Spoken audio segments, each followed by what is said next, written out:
बिस्मिल्लाहिर्रहमानिर्रहीम इय्याका नअबुदु व इय्याका नस्तईन। Rapid review gynaecology. तो यूएसएमएल स्टेप 2 में जो है हम स्टार्ट कर रहे थे सीरीज़, तो उसमें जो है अभी जो है गायनाकोलॉजी स्टार्ट करते हैं। टर्नर सिंड्रोम के जो है आपने फीचर्स बताने हैं। एक तो हमारे पास टी गुनैड्स, शील्ड चेस्ट, हमारे पास एमेनोरिया और वेब्ड नेक, एओर्टिक कोएक्रिटेशन और बाइकस्पिड एओर्टिक वेल। ऐसे सीधे सीधे एमसीक्यूज़ आते हैं, तो आपने जो है सेलेक्ट कर लेना है टर्नर सिंड्रोम को।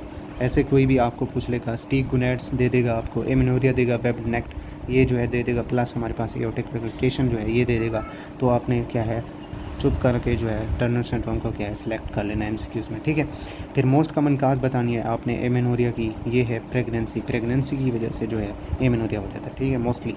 फिर हमने use of OCPs, oral contraceptive pills जो है decreases risk of which cancer, कौन सा कैंसर जो है इसकी ओसीपीज़ की इस्तेमाल को डिक्रीज़ करता है। इसमें तो हमारे पास एक इंडोमेट्रियल और ओवेरियन कैंसर जो है ये क्या है ओसीपीज़ के रिस्क को क्या है डिक्रीज़ करते हैं, ठीक है। और नेक्स्ट आपने बताना है एमेनोरिया की काज विद नॉर्मल प्रोलैक्टिन के साथ, no response to estrogen progesterone challenge और हिस्ट्री ऑफ डीएनसी। तो ये जो है हमारे पास सीधा सीधा केस है एशरमैन सिंड्रोम का, ये भी कई बार आ चुका है, ठीक है। नेक्स्ट थेरेपी फॉर जो है हमारे पास पॉलीसिस्टिक ओवेरियन सिंड्रोम। तो इसमें जो है आपने थेरेपी बतानी है, एक तो वेट लॉस और ओसीपीज़ जो है आपने देनी होती है, ठीक है। नेक्स्ट आपने मेडिकेशन बतानी है, अगर ओव्यूलेशन को इंड्यूस कराना है तो आपने क्या करना है, क्लोमिफेन जो है मेडिकेशन जो है दे रहे होते हैं, ठीक है, to induce the ovulation. Next है कि diagnosis step required in post menopausal women who present with the vaginal bleeding. तो इसमें जो है इंडोमेट्रियल बायोप्सी कराएंगे, सस्पेक्ट जो है आप कर रहे होंगे इंडोमेट्रियल कार्सिनोमा को रूल आउट करने के लिए, ठीक है। नेक्स्ट है कि indication for medical treatment of ectopic pregnancy in a stable patient. तो हमने मेडिकल ट्रीटमेंट बताना है इक्टोपिक प्रेगनेंसी में, लेकिन जो पेशेंट है आपका वो क्या है स्टेबल है। तो इसमें जो है अनरप्चर्ड इक्टोपिक प्रेगनेंसी जो है अगर less than 35 centimetre at less than 6 weeks gestation है, तब जो है आप मेडिकल ट्रीटमेंट करा रहे होते हैं टॉपिक प्रेगनेंसी का, ठीक है। फिर नेक्स्ट है कि मेडिकल ट्रीटमेंट फॉर इंडोमेट्रियोसिस। इसमें क्या है आप ओसीपीज़, ओरल कंट्रासेप्टिव पिल्स जो दे रहे होते हैं, टेनाजोल दे रहे होते हैं, गोनेडोट्रोपिन रिलीजिंग हार्मोन एगोनिस्ट जो है ड्रग्स दे रहे होते हैं इंडोमेट्रियोसिस के लिए, ठीक हो गया। नेक्स्ट है कि लेप्रोस्कोपिक फाइंडिंग्स इन इंडोमेट्रियोसिस।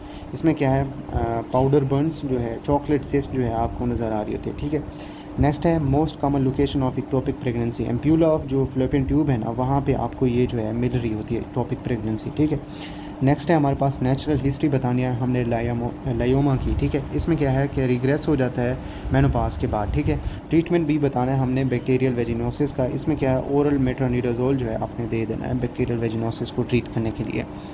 नेक्स्ट है कि डायग्नोस्टिक स्टेप बताना हमने breast mass in pre menopausal और पोस्ट मेनोपॉजल, अगर एज हो 30 साल से वुमेन की, ठीक है। तो प्री मेनोपॉजल और लेस देन एज है 30 ईयर से, तो आप क्या करते हैं अल्ट्रासोनोग्राफी जो कर रहे होते हैं। पोस्ट मेनोपॉजल है और एज जो है 30 साल से ज़्यादा है, तो आप मेमोग्राम जो है कर रहे होते हैं। तो किसी बुक्स में जो है आई थिंक 40 या 50 जो है साल की एज लिखी हुई है मेमोग्राम को सिलेक्ट करने के लिए, ठीक है। तो बाकी आप देख लेना क्वेश्चन के और उसके आंसर के मुताबिक जो एज दी गई हो, तो तभी आपने सेलेक्ट करना है मेमोग्राम, ठीक है। नेक्स्ट है कि most common cause of bloody nipple discharge. तो ब्लडी निपल डिस्चार्ज की मोस्ट कॉमन काज आपने बतानी है। एक तो हमारे पास इंट्राडक्टल पैपिलोमा हो सकता है, दूसरी जो है हमारे पास मेमरी डक्ट एक्टेजिया। ये जो है ब्लडी निपल डिस्चार्ज की क्या है मोस्ट कॉमन काज है। नेक्स्ट है unopposed estrogen is contraindication in which cancer. तो आपने बताना है कि इंडोमेट्रियल या हमारे पास एस्ट्रोजन रिसेप्टर पॉजिटिव का ब्रेस्ट कैंसर है, ये जो है कंट्राइंडिकेशंस हैं अनअपोज्ड एस्ट्रोजन कैंसर में, ठीक है। नेक्स्ट आपने टैमोक्सिफिन के साइड इफ़ेक्ट बताने, एक तो हमारे पास हॉट फ्लैशेस, फिर हमारे पास इंडोमेट्रियल कैंसर और वेनस थ्रोम्बोएम्बोलिज्म, ये जो है आपके साइड इफ़ेक्ट हैं टैमोक्सिफिन ड्रग के, ठीक है। पेशेंट प्रेजेंट हुआ recent pelvic inflammatory disease with right upper quadrant pen के साथ, तो आपने क्या करना है कंसीडर करना है फिटिस ह्यूज क्यूटिस सिंड्रोम को, ठीक है। तो इस तरह की आपको हिस्ट्री दी हुई होगी कि रिसेंट पीआईडी है with right upper quadrant pen के साथ पेशेंट, तो कंसीडर कर लेना है आपने फीड्स क्यूटेस सिंड्रोम को, ठीक है। नेक्स्ट है कि screening for women with strong family history of ovarian cancer. तो ये जो है आपको पता होना चाहिए, कार्सिनोमा 125 ट्रांसवेजिनल अल्ट्रासोनोग्राफी जो है आप कर रहे होते हैं, ठीक है। ओवेरियन कैंसर का जो है ट्यूमर मार्कर है कार्सिनोमा 125, ठीक है। लैब वैल्यूज़ बतानी है सजेस्टिव मेनोपॉज की, तो इसमें क्या है, increase serum FSH follicle stimulating hormone जो है आपको मिल रहा होता है। नेक्स्ट है कि 2 कंसेक्यूटिव फाइंडिंग्स बतानी है हमने ASCUS की, ठीक है, ऑन पैप्समेयर पे। नेक्स्ट स्टेप तो इसमें आपने बताना है colposcopy with Indo cervical curettage के साथ, ठीक है। Breast cancer type that increase future risk for invasive carcinoma in both breast. तो ये जो है हमारे पास लोबुलर कार्सिनोमा इन सिटू, ये जो है हमारे पास इंक्रीज फ्यूचर रिस्क है इन्वेसिव कार्सिनोमा दोनों ब्रेस्ट के अंदर। यहाँ तक जो थी हमारी गायनेकोलॉजी, बाकी जो ऑब्स्टेक्स हैं उनकी मैं अभी जो है वीडियो बना के जो है अपलोड कर लूँगा, ठीक है। तब तक अल्लाह हाफिज़।